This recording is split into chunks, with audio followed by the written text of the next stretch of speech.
Hi, very good morning to all of you. Today I would like to discuss about some most important and expected questions which is coming for the coming second year SDE BCom Kannur University students in the subject ED and HRM, അതായത് entrepreneurship development and human resource management എന്ന paper എഴുതാൻ പോകുന്ന second year SDE BCom സ്റ്റുഡൻസിനുള്ള most important and expected questions ആണ് ഇവിടെ discuss ചെയ്യാൻ പോകുന്നത്. Questions മാത്രമേ ഡിസ്കസ് ചെയ്യാൻ പോകുന്നുള്ളൂ, കാരണം ഇതിന് മുമ്പേ ചെയ്ത വീഡിയോസൊക്കെ ഒരുപാട് ലെങ്ത് ആയത് കാരണം അപ്ലോഡിങ്ങിന് ഒരുപാട് ബുദ്ധിമുട്ട് വന്നിട്ടുണ്ടായിരുന്നു. അപ്ലോഡ് ചെയ്യാൻ കുറച്ച് ദിവസങ്ങൾ തന്നെ വേണ്ടി വന്നിട്ടുണ്ടായിരുന്നു, മൊബൈൽ ഡാറ്റ ആയതുകൊണ്ട് തന്നെ ആയിരിക്കാം. സോ അതുകൊണ്ട് ഒരുപാട് ക്വസ്റ്റ്യൻസ് ഉണ്ട്, ഒരുപാട് ചാപ്റ്റേഴ്സ് നമുക്ക് പഠിക്കാനുണ്ട്. കാരണം ED and HRM എന്ന് പറയുന്നത് രണ്ട് ബിഗ് സബ്ജക്റ്റും കൂടി മിങ്കിൾ ചെയ്തിട്ടാണ് നിങ്ങൾക്ക് ഒരു സബ്ജക്റ്റ് ആക്കിയത്. അതുകൊണ്ട് തന്നെ സിലബസ് വൈസ് നോക്കുമ്പോൾ ഒത്തിരി ക്വസ്റ്റ്യൻസ്, ഇമ്പോർട്ടൻറ്റ് ക്വസ്റ്റ്യൻസ് എന്ന് പറയുന്ന ഗ്രൂപ്പിൽ പെടുത്താനുണ്ട്. ഞാനിവിടെ ഏകദേശം ഒരു 27 ക്വസ്റ്റ്യൻസോളം ഉൾപ്പെടുത്തിയിട്ടുണ്ട്. അപ്പോൾ നിങ്ങൾ ഇതെങ്കിലും നിങ്ങൾ എക്സാമിന് പോകുന്ന സമയത്ത് പഠിക്കുകയാണെങ്കിൽ surely you will pass in the coming exam. So wish you all the success and let's start today's duty. That is first question, role of entrepreneurs in the economic development of a country. അതായത് ഒരു കൺട്രീൻ്റെ economic ഡെവലപ്മെൻറ്റിന് ഓണ്ടർപ്രണേഴ്സിൻ്റെ role എന്താണെന്നാണ് ചോദിച്ചത്. അപ്പോൾ നിങ്ങൾ അതിൻ്റെ answer എഴുതുന്ന സമയത്ത് നിങ്ങൾ ഫസ്റ്റിൽ തന്നെ എഴുതേണ്ട കൊട്ടേഷൻ എന്ന് പറയുന്നത്, അതായത് ടീച്ചേഴ്സിൻ്റെ അല്ലെങ്കിൽ ഇൻഡിവിജ്വൽ എക്സാമിനേഴ്സിൻ്റെ അട്രാക്ഷൻ ക്യാച്ച് ചെയ്യുന്ന രീതിയിലാണ് നിങ്ങൾ ആൻസേഴ്സ് എഴുതേണ്ടത്. അപ്പോൾ നിങ്ങൾ അതിൽ തുടങ്ങുമ്പം തന്നെ എന്ത് ചെയ്യുക, ഓണ്ടർപ്രണേഴ്സിൻ്റെ മീനിങ് ഡെഫിനിഷനൊക്കെ എഴുതുന്നതിന് മുമ്പേ നിങ്ങൾ ഫസ്റ്റ് തന്നെ ഒരു കൊട്ടേഷനിൽ no entrepreneurs no economic development അത് എഴുതി വെക്കുക. അതായത് ഓണ്ടർപ്രണേഴ്സ് ഇല്ലെങ്കിൽ ഇക്കണോമിക് ഡെവലപ്മെൻറ്റ് അവിടെ ഇല്ല. അപ്പോൾ ആ ഒരു സെൻറ്റൻസിൽ നിന്ന് ഓണ്ടർപ്രണേഴ്സിൻ്റെ ഇമ്പോർട്ടൻസ് നമുക്ക് മനസ്സിലാക്കാൻ പറ്റുമെന്ന് പറഞ്ഞിട്ടാണ് ഈ പറയുന്ന റോൾസ് നിങ്ങൾ എഴുതേണ്ടത്. The next question, what are the problems of women entrepreneurs? As compared to men entrepreneurs, many problems are faced by the women entrepreneurs since they are the women. First problem തന്നെ since they are the women. അവർ woman ആയതുകൊണ്ട് തന്നെ അവർ മെന്നിനെ compare ചെയ്യുമ്പം highly young educated enthusiastic ആണ്. But due to family responsibilities, family support, then അതുപോലെ തന്നെ ഹെൽത്ത് ഇഷ്യൂസ്, ദെൻ അതുപോലെ ലോ ഓഫ് മൊബിലിറ്റി, അതുപോലെ തന്നെ ലാക്ക് ഓഫ് ഫിനാൻസ്, പിന്നെ ലാക്ക് ഓഫ് റോ മെറ്റീരിയൽ പോലെയുള്ള മെനി ഫാക്ടേഴ്സ് കാരണം ഒരു ഓണ്ടർപ്രണർഷിപ്പ് ഡെവലപ്മെൻറ്റിലേക്ക് മുന്നിട്ടിറങ്ങാൻ ബുദ്ധിമുട്ടുണ്ട്. അതാണ് ഉദ്ദേശിക്കുന്നത്, അത് നിങ്ങൾ മെൻഷൻ ചെയ്ത് എഴുതാം. Then who is drone and Fabian entrepreneur. ഒരുപാട് ടൈപ്സ് ഓഫ് ഓണ്ടർപ്രണേഴ്സ് ഉണ്ട്. ടൈപ്സ് ഓഫ് ഓണ്ടർപ്രണേഴ്സിൽ അതിൽ ഇമ്പോർട്ടൻ്റ് ആയ രണ്ട് ടൈപ്പാണ് drone entrepreneurs and Fabian entrepreneur. ഇപ്പോൾ ഡ്രോൺ ഓണ്ടർപ്രണർ, ഫാബിയൻ ഓണ്ടർപ്രണർ എന്ന് പറഞ്ഞാൽ drone entrepreneurs are those entrepreneurs they are not ready to innovate new ideas into the business. They are just copy the business idea developed by the others. അതേപോലെ തന്നെ Fabian entrepreneurs they are too shy and lazy in introducing new methods of production and new products into the business. അതാണ് Fabian. അതായത് മടിയന്മാരാണ്, നാണക്കെടുള്ള ആൾക്കാരാണ്. പുതിയ പുതിയ ഡെവലപ്മെൻറ്റ്സൊക്കെ business ഫീൽഡിൽ കൊണ്ടുവരാൻ മടിയുള്ള ആൾക്കാരാണ്. അവർ എന്താണ് ചെയ്യുന്നത്, just they try to imitate the methods which are implemented or which are innovated by some others. മറ്റുള്ള ആൾക്കാർ കൊണ്ടുവന്ന മെത്തേഡ്സ് ആൻഡ് ടെക്നിക്സൊക്കെ അവരുടെ സ്വന്തം ബിസിനസ്സിലേക്ക് ഇമിറ്റേറ്റ് ചെയ്യാൻ താല്പര്യമുള്ള ആൾക്കാരാണ്. അവർ സ്വന്തമായിട്ട് ഡെവലപ്മെൻറ്റ്സ് നടത്താൻ താല്പര്യമില്ലാത്ത ആൾക്കാരാണ്. അപ്പോൾ അത് നോക്കുക. Then differences between entrepreneurs and intrapreneur. ഇൻട്രാപ്രണറും ഓണ്ടർപ്രണറും തമ്മിലുള്ള വ്യത്യാസം എന്താണ്, ഓണ്ടർപ്രണർ എന്ന് പറഞ്ഞാൽ എന്താണ്, ഇൻട്രാപ്രണർ എന്ന് പറഞ്ഞാൽ എന്താണെന്നുള്ളത് നോക്കുക. Then explain the features of entrepreneurs, അല്ലെങ്കിൽ what are the skills required to become a good entrepreneur. നല്ല ഓണ്ടർപ്രണറിന് വേണ്ട സ്കിൽസ് ഏതൊക്കെയാണ്, അവരുടെ ഫീച്ചേഴ്സ് ഏതൊക്കെയാണെന്ന് നോക്കി മനസ്സിലാക്കുക. Then what are the factors affecting entrepreneurial growth. Entrepreneurial growth ensure ചെയ്യാൻ ഉള്ള ഫാക്ടേഴ്സ് ഒരുപാട് ഫാക്ടേഴ്സ് ഉണ്ട്. Socio cultural factors, economic factors, finance factors പോലെയുള്ള ഫാക്ടേഴ്സ് ഉണ്ട്. അതൊക്കെ നോക്കി അതിൻ്റെ എക്സ്പ്ലനേഷൻസ് അടക്കം നോക്കി വെക്കുക.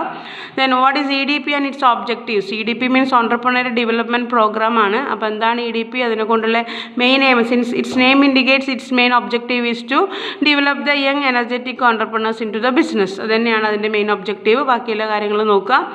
Then next, what are the institutions supporting for entrepreneurial development or role of government in developing entrepreneurship? Entrepreneurship develop ചെയ്യാൻ ഗവൺമെൻറ്റിൻ്റെ ഭാഗത്തുള്ള റോൾ എന്താണ്, അവർ ചെയ്യുന്ന കാര്യങ്ങൾ എന്തൊക്കെയാണ്, അല്ലെങ്കിൽ ഏതൊക്കെ ഗവൺമെൻറ് സ്ഥാപനങ്ങളാണ്, ഇൻസ്റ്റിറ്റ്യൂഷൻസ് ആണ് ഓണ്ടർപ്രണർ ഡെവലപ്മെൻറ്റിന് ഹെൽപ്പാക്കുന്നത്. അപ്പോൾ 2 ക്വസ്റ്റ്യനും ചോദിച്ചാൽ ഒരേ ആൻസറാണ്. അപ്പോൾ നിങ്ങൾ എഴുതുന്ന വേ ഓഫ് ആൻസറിങ്ങിലാണ് മാർക്കുള്ളത്. അപ്പോൾ റോൾ ഓഫ് ഗവൺമെൻറ് എന്ന് ചോദിച്ചു കഴിഞ്ഞാൽ നിങ്ങളിത് ഫോളോയിങ് ആർ ദി ഇൻസ്റ്റിറ്റ്യൂഷൻസ് എന്ന് പറഞ്ഞ് തുടങ്ങാൻ പാടില്ല. നിങ്ങൾ എന്താണ് ഗവൺമെൻറ് റോൾ എന്നുള്ളത് ഒരു 2 സെൻറ്റൻസ് അവിടെ കൊടുക്കുക. ദ ഗവൺമെൻറ് പ്രൊവൈഡ്സ്, അല്ലെങ്കിൽ government helps many incentives and facilities in order to develop the entrepreneurs into the country. The following are the institutions undertaken by the government for supporting the entrepreneurs എന്ന് പറഞ്ഞിട്ട് ഓരോ ഇൻസ്റ്റിറ്റ്യൂഷൻസും അതിൻ്റെ ഫങ്ഷൻസും ഒബ്ജക്റ്റീവ്സും കാര്യങ്ങളൊക്കെ എഴുതുക. അത് SA question ആണെങ്കിൽ ആ രീതിയിലുള്ളൊരു എക്സ്പ്ലനേഷൻ നിങ്ങൾ പ്രൊവൈഡ് ചെയ്യാം. The next question, what are the problems of SSIs, അതായത് സ്മോൾ സ്കെയിൽ ഇൻഡസ്ട്രീസ് ആണ് SSIs കൊണ്ട് ഉദ്ദേശിക്കുന്നത്. അവർ ഫേസ് ചെയ്യുന്ന പ്രോബ്ലംസ് എന്താണെന്ന് നോക്കി പഠിക്കുക. Then what is project report and its contents, ഒരു പ്രോജക്റ്റ് റിപ്പോർട്ട് എന്താണ്, അതിൻ്റെ കണ്ടൻസ് എന്താണ്. പ്രോജക്റ്റ് റിപ്പോർട്ട് എന്ന് പറഞ്ഞാൽ it's a final document which is to be submitted by the person undertaking the project to the appointing authority. Appointing അതോറിറ്റിക്ക് submit ചെയ്യുന്ന ഒരു final റെക്കോർഡാണ് പ്രോജക്റ്റ് റിപ്പോർട്ട്. അതിനുള്ള കണ്ടൻസ് എന്തൊക്കെയാണെന്ന് നോക്കുക. Then next, what is industrial estate and TCO, technical consultancy organisation ആണ് TCOs എന്ന് പറഞ്ഞാൽ. അപ്പോൾ അതിൻ്റെ മീനിങ് എന്താണെന്ന് നോക്കുക. അതുപോലെ തന്നെ എന്താണ് ഇൻഡസ്ട്രിയൽ എസ്റ്റേറ്റ് എന്ന് പറഞ്ഞാൽ അതിൻ്റെ മീനിങ് നോക്കുക. So these are the questions which is coming under the entrepreneurship development section. 2 സെക്ഷനും കൂടി മിങ്കിൾ ചെയ്തിട്ട് ഒറ്റ സബ്ജക്റ്റാണ്. സോ ഓണ്ടർപ്രണർ ഡെവലപ്മെൻറ്റ് എന്ന് പറയുന്ന സെക്ഷനിൽ ചോദിക്കാൻ സാധ്യതയുള്ള ഇമ്പോർട്ടൻറ്റ് ക്വസ്റ്റ്യൻസ് ആണ് ഇതൊക്കെ. ഇതിന് നെക്സ്റ്റ് ഞാൻ പറയാൻ ഉദ്ദേശിക്കുന്നത് HRM സെക്ഷനിൽ ചോദിക്കാൻ സാധ്യതയുള്ള ക്വസ്റ്റ്യൻസ് ഒക്കെ. ഹ്യൂമൻ റിസോഴ്സ് മാനേജ്മെൻറ്റ് എന്ന് പറയുന്ന സെക്ഷനിൽ എക്സാമിന് ചോദിക്കാൻ സാധ്യതയുള്ള ക്വസ്റ്റ്യൻസ്. അതിലൊന്ന് പറയുന്നത് define HRM and it's functions and objectives. എന്താണ് HRM, അതിൻ്റെ ഫങ്ഷൻസ് എന്താണ്, ഒബ്ജക്റ്റീവ്. ഒരുപാട് ഓതേഴ്സ് ഡിഫൈൻ ചെയ്തിട്ടുണ്ട് HRM. അപ്പോൾ എല്ലാം ഇവിടെ ഡിസ്കസ് ചെയ്യാൻ നിന്നാൽ ഞാൻ പറഞ്ഞ പോലെ ടൈമിൻ്റെ പ്രശ്നം ഇവിടെ വരുന്നുണ്ട്. സോ നിങ്ങൾ I think it is better to study the definition given by HRM. അത് ഹ്യൂമൻ റിസോഴ്സുമായി ബന്ധപ്പെട്ട എല്ലാ കാര്യങ്ങൾക്കും നല്ലൊരു ഡെഫിനിഷൻ ഉണ്ടായിരുന്നു. ശരിക്കും എൻ്റെ ഓതറിൻ്റെ പേര് മറന്നുപോയി, ഞാൻ പറഞ്ഞതിൻ്റെ പിന്നീട് മെമ്മറിയിൽ വരികയാണെങ്കിൽ വീഡിയോ കഴിയുന്നതിന് മുമ്പിലേ ഞാനൊന്ന് പറയാം. Then next question എന്ന് പറയുന്നത് HRM സെക്ഷനിൽ explain the need and importance of HR planning. Human resource പ്ലാനിങ്ങിൻ്റെ നീഡ് ആൻഡ് ഒബ്ജക്റ്റീവ് എന്താണെന്ന് നോക്കുക. പ്ലാനിങ് മീൻസ് നമ്മൾ നേരത്തെ മാനേജ്മെൻറ്റ് ഫംഗ്ഷനിലൊക്കെ പഠിച്ചതുപോലെ തന്നെ planning is deciding in advance what to do, how to do, when to do, for whom to do done എന്നൊക്കെ തീരുമാനിക്കുന്നതാണ്. അപ്പോൾ ഇവിടെ HR പ്ലാനിങ് എന്ന് പറയുമ്പോൾ ഇവിടെ മെയിനായിട്ട് അവിടെ നമ്മൾ കോട്ട് ചെയ്യേണ്ട കാര്യം അല്ലെങ്കിൽ അവിടെ നമ്മൾ ഓർക്കേണ്ട ഒരു കാര്യം ഹ്യൂമൻ റിസോഴ്സിനെ എങ്ങനെ പ്ലാൻ ചെയ്യാം എന്നുള്ളതാണ്. അപ്പോൾ planning the desired number of persons or employees in the business ആണ് HR പ്ലാനിങ് കൊണ്ട് ഉദ്ദേശിക്കുന്നത്. എന്തിനാണ് അങ്ങനെ പ്ലാൻ ചെയ്യുന്നതിൻ്റെ നീഡ് എന്താണ്, ഒബ്ജക്റ്റീവ്സ് എന്താണ്, അല്ലെങ്കിൽ ഇമ്പോർട്ടൻസ് എന്താണെന്ന് നോക്കുക. Then next question, define recruitment and selection and its differences also. എന്താണ് റിക്രൂട്ട്മെൻറ്റ്? റിക്രൂട്ട്മെൻറ്റ് എന്ന് പറഞ്ഞാൽ recruitment is the process of searching prospective employees and stimulating them to apply for jobs in an organisation. അതാണ് റിക്രൂട്ട്മെൻറ്റിൻ്റെ definition. It's a process of stimulating and applying them for the it's a process of stimulating and stimulating the employees to apply for the job. ജോബിനെ apply ചെയ്യാൻ എംപ്ലോയീസിനെ stimulate ചെയ്യുക എന്നുള്ളതാണ് recruitment കൊണ്ട് ഉദ്ദേശിക്കുന്നത്. Then selection എന്ന് പറഞ്ഞു കഴിഞ്ഞാൽ out of the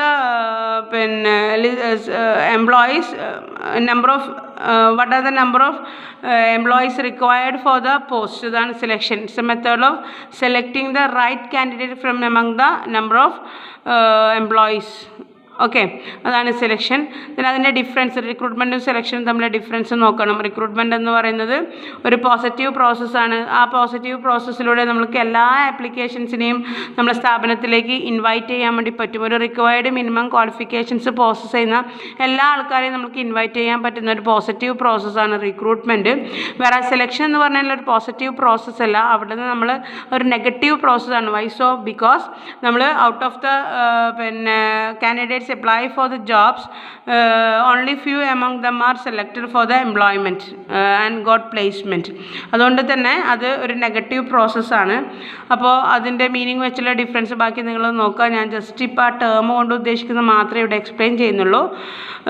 then next എന്ന് വെച്ചാൽ define recruitment and its methods. Recruitment meaning നേരത്തെ പറഞ്ഞു. ദെൻ അതിൻ്റെ മെത്തേഡ്സ് എന്തൊക്കെയാണ്, what are the methods of recruitment എന്നുള്ളത് നോക്കാം. Then next question, what are the methods or steps involve in selection process, how to select the employees into the organisation. അപ്പോൾ scrutiny of applications മുതൽ, applications പരിശോധന മുതൽ last അവരെ placement കൊടുത്ത് follow up നടത്തുന്നവരുള്ള ഒരുപാട് steps, ഏകദേശം ഒരു 10, 12, 13 steps ഉണ്ട് സെലക്ഷനിൽ. അത് നിങ്ങൾ നോക്കുക. ദെൻ നെക്സ്റ്റ് ക്വസ്റ്റ്യൻ എന്ന് പറയുന്നത്, what is intention and its objectives. Intention INDUCTION, injection അല്ല കേട്ടോ, ഇൻറ്റൻഷൻ. ഇൻറ്റൻഷൻ എന്ന് പറഞ്ഞു കഴിഞ്ഞാൽ ജസ്റ്റ് ഒരു ലൈൻ ഞാൻ പറഞ്ഞുതരാം. അതായത് നമ്മളൊരു പുതിയ എംപ്ലോയീസിനെ സ്ഥാപനത്തിലേക്ക് ഒരു അക്വൈൻറ്റൻസ്, ഒരു ഫെമിലിയാരിറ്റി കൊടുക്കുന്നതാണ് ഇൻഡക്ഷൻ എന്ന് പറയുന്നത്. It's a process of making familiarised with the new business places. അതായത് ഒരു പുതിയൊരാൾക്കാർ നമ്മൾ ബിസിനസ്സിലേക്ക് വരുന്ന സമയത്ത് അയാൾക്ക് ആ പുതിയ ബിസിനസ് എൻവയോൺമെൻറ്റ്, ആ ചുറ്റുപാട്, അവിടെയുള്ള വർക്കേഴ്സിനെ കുറിച്ചുള്ള ഒരു പരിചയപ്പെടുത്തൽ, അതാണ് ഇൻഡക്ഷൻ എന്നുകൊണ്ട് ഉദ്ദേശിക്കുന്നത്. പുതിയ എംപ്ലോയീസിനെ നമ്മൾ സ്ഥാപനത്തിലേക്ക് ഫസ്റ്റ് ഡേ തന്നെ വിളിച്ചിട്ട് നമ്മൾ സ്ഥാപനത്തിൻ്റെ റൂൾസ് റെഗുലേഷൻസ് പോലുള്ള കാര്യങ്ങളൊക്കെ ക്ലിയർ കട്ടായി പറഞ്ഞ് മനസ്സിലാക്കി കൊടുക്കുക, ഒബ്ജക്റ്റീവ്സ് പറഞ്ഞു കൊടുക്കുക, എംപ്ലോയീസിനൊന്ന് ജസ്റ്റ് പരിചയപ്പെടുത്തി കൊടുക്കുക. ഇതാണ് ഇൻഡക്ഷൻ കൊണ്ട് ഉദ്ദേശിക്കുന്നത്. അതിൻ്റെ ഒബ്ജക്റ്റീവ് എന്ന് പറഞ്ഞാൽ ഒബ്ജക്റ്റീവ് ആൻഡ് എക്സ്പ്ലനേഷൻ തന്നെ ഇൻക്ലൂഡ് ആയിട്ടുണ്ട്. എന്താണ്, ടു മേക്ക് ഫെമിലറൈസ്, അതായത് പരിചയപ്പെടുത്തുക എന്നുള്ളൊരു ഉദ്ദേശത്തിലാണ് അത് ചെയ്യുന്നത്. അതായത് പിന്നീട് അവർക്ക് നെക്സ്റ്റ് ഡേ ഓൺവേർഡ്സ് അവർ ജോലി കയറി കഴിഞ്ഞാൽ അവർക്ക് അതിൻ്റെ റൂൾസ് ആൻഡ് റെഗുലേഷൻസ് ഒന്നും അറിയാത്തൊരവസ്ഥ അവർ കളിക്കാൻ പാടില്ല. They are very well known about the terms and conditions of the business through induction process. Then next question എന്ന് പറഞ്ഞു കഴിഞ്ഞാൽ, what is job analysis and its method. Job analysis എന്ന് പറഞ്ഞാൽ എന്താണ്, analysing the job in detail, എന്തിനാണത് ചെയ്യുന്നത്, അതിൻ്റെ methods എന്തൊക്കെയാണെന്ന് നോക്കാം. ദ നെക്സ്റ്റ് ഇമ്പോർട്ടൻറ്റ് ക്വസ്റ്റ്യൻ ആണ്, what are the differences between job description and job specification. Job ഡിസ്ക്രിപ്ഷനും ജോബ് സ്പെസിഫിക്കേഷനും തമ്മിലുള്ള വ്യത്യാസം. ജോബ് ഡിസ്ക്രിപ്ഷൻ എന്ന് പറഞ്ഞാൽ describing the job in detail. Job specification എന്ന് പറഞ്ഞു കഴിഞ്ഞാൽ നമ്മൾ ആ എംപ്ലോയീസ്, അതായത് ആ ജോബിലേക്ക് വരുന്ന എംപ്ലോയീസിൻ്റെ ക്വാളിഫിക്കേഷൻസ് എത്രമാത്രം ഉണ്ട്, അവർ പ്രോസസ്സ് ചെയ്തിട്ടുണ്ട് എന്ന് നോക്കുന്ന പ്രോസസ്സാണ് ജോബ് സ്പെസിഫിക്കേഷൻ എന്ന് പറഞ്ഞു കഴിഞ്ഞാൽ. വേറെ ജോബ് ഡിസ്ക്രിപ്ഷൻ എന്ന് പറഞ്ഞാൽ ആ ജോലിൻ്റെ നേച്ചർ, എന്തൊക്കെ സ്കിൽസാണ് വേണ്ടത്, അതിൻ്റെ കാര്യങ്ങൾ എന്തൊക്കെയാണെന്ന് തീരുമാനിക്കാൻ ജോബ് ഡിസ്ക്രൈബ് ചെയ്യുന്നത്. The next question, what are the types of incentive wage plans or what are the incentive wage system. Incentive wage system എന്തൊക്കെയാണ് ഒരു സ്ഥാപനത്തിൽ ഫോളോ ചെയ്യുന്നത്, നിങ്ങൾ മുമ്പേ പഠിച്ചിട്ടുണ്ടാകും. ഹോൾസെയിൽ പ്ലാൻ, റോബൻ പ്ലാൻ പോലെയുള്ള അതൊക്കെയാണ് ഇവിടെ വരുന്നത്. Next very important question, what is performance appraisal and explain the methods of performance appraisal. എന്താണ് performance appraisal? Performance appraisal means appraising the performance of an employee. അതായത് ഒരു സ്ഥാപനത്തിൽ എംപ്ലോയീസിൻ്റെ പെർഫോമൻസ് അപ്രൈസ് ചെയ്യുന്ന, ഇവാലുവേറ്റ് ചെയ്യുന്ന പ്രോസസ്സാണ് performance appraisal. It's a process of evaluating the performance of an employee. So how will you evaluate the performance of employee, അല്ലെങ്കിൽ what's a need for evaluating the performance of employees. എങ്ങനെയാണ് നമ്മൾ performance evaluation നടത്തൽ എന്ന് ചോദിച്ചു കഴിഞ്ഞാൽ അതിൻ്റെ methods ആണ് എഴുതേണ്ടത്. How എന്ന് ചോദിച്ചു കഴിഞ്ഞാൽ മെത്തേഡ്സ് ആണ് എഴുതേണ്ടത്, അല്ലെങ്കിൽ മെത്തേഡ്സ് എന്ന് ചോദിച്ചു കഴിഞ്ഞാലും മെത്തേഡ്സ് തന്നെയാണ് എഴുതേണ്ടത്. ദെൻ വൈ, എന്തിനാണിത് ചെയ്യുന്നത്, പെർഫോമൻസ് ഇവാലുവേഷൻ എന്തിന് നടത്തുന്നത് വെച്ച് കഴിഞ്ഞാൽ അതിൻ്റെ ബെസ്റ്റ് ആയിട്ടുള്ള ഒരു സിംഗിൾ വേർഡ് ആൻസർ എന്താണെന്ന് വെച്ചാൽ in order to fix the salary scale of the employees, in order to fix the pay scale of the employees. എംപ്ലോയീസിൻ്റെ പേ സ്കെയിൽ തീരുമാനിക്കാൻ, അവരുടെ ക്വാളിഫിക്കേഷൻ അനുസരിച്ചിട്ട് അവർ പെർഫോം ചെയ്യുന്നുണ്ടെങ്കിൽ നല്ലോണം പെർഫോം ചെയ്യുന്നവർക്ക് നല്ല remuneration rather than compared to performance മോശമുള്ള എംപ്ലോയീസിനെ കമ്പയർ ചെയ്യുമ്പോൾ കൊടുക്കുക. അതിനാണ് നമ്മൾ ആ പ്രോസസ്സ് ചെയ്യുന്നത്. സോ അതിൻ്റെ മെത്തേഡ്സ്, ഹൗ എന്ന് വെച്ച് കഴിഞ്ഞാൽ മെത്തേഡ്സ് എഴുതുക, അതും പഠിക്കുക. വൈ, എന്തിനു വേണ്ടി ചെയ്യുന്നത് വെച്ച് കഴിഞ്ഞാൽ അതിൻ്റെ റീസൺസ് ഇതാണ്. The next question, what is absenteeism. Employees absenteeism കൂടെ ഇങ്ങനെ റെഗുലർലി ഇറഗുലർ ആവുക. നമ്മൾ പറയാറില്ല ചില കേസിലൊക്കെ യു ആർ റെഗുലർലി ഇറഗുലർ, അതായത് മിക്കവാറും വരാതിരിക്കുക. അതുപോലെ എംപ്ലോയീസ് എന്തുകൊണ്ടാണ് ഇങ്ങനെ റെഗുലർലി ഇറഗുലർ ആകുന്നത്, എന്താണ് ആബ്സെൻറ്റീസം എന്ന് പറഞ്ഞു കഴിഞ്ഞാൽ. The next question, what is retrenchment of employees എന്ന് പറഞ്ഞാൽ എന്താണ്. next, what do you mean by grievances and what are the causes of grievances and how to redress the grievances of employees? Once again, what do you mean by grievances? എന്താണ് പരാതികൾ? Grievance എന്ന് പറഞ്ഞാൽ എന്താണ്? എംപ്ലോയീസിൻ്റെ grievance, പരാതികൾ എന്തൊക്കെയാണ്, എന്താണ് ആ പരാതികൾക്കുള്ള കാരണം, what are the causes of such grievances and how to redress this grievances? എങ്ങനെയാണ് ഈ ഗ്രീവൻസസ് റിഡ്രസ് ചെയ്യുന്നത്? അതായത് ഗ്രീവൻസ് റിഡ്രസൽ മെക്കാനിസംസ് ഉണ്ട്, എംപ്ലോയീസിൻ്റെ പരാതികൾ പരിഹരിക്കാനുള്ള മാർഗ്ഗങ്ങളൊക്കെ ഉണ്ട്. അതായത് നമ്മളതിന് വേണ്ടിയിട്ടുള്ള കംപ്ലയിൻറ്റ് ബോക്സൊക്കെ ഫിക്സ് ചെയ്യുക സ്ഥാപനങ്ങളിൽ, അവരോട് നമ്മൾ പിന്നെ ഡയറക്റ്റായിട്ട് കമ്മ്യൂണിക്കേഷൻസ് നടത്തുക, അല്ലെങ്കിൽ അവരോട് നമ്മൾ ക്വസ്റ്റ്യനർ പോലെയുള്ള ഇതൊക്കെ ചോദിച്ചിട്ട് അവരുടെ പരാതികൾ ചോദിച്ച് മനസ്സിലാക്കാൻ ശ്രമിക്കുക, അല്ലെങ്കിൽ അവർക്ക് പരാതികൾ സ്വന്തമായി എഴുതി ബോക്സ് ഇടാനുള്ള ഒരു ബോക്സ് സിസ്റ്റം വെക്കുക. അപ്പോൾ ഇങ്ങനെ ഇതിലൂടെ നമുക്ക് അവരുടെ പരാതികൾ മനസ്സിലാക്കാനും അതിനുള്ള സൊല്യൂഷൻസ് കൊടുക്കാനും നമുക്ക് പറ്റും. അപ്പോൾ അത് നോക്കുക. Then next, what is HRIS? Last module വരുന്നൊരു ടേമാണ് HRIS.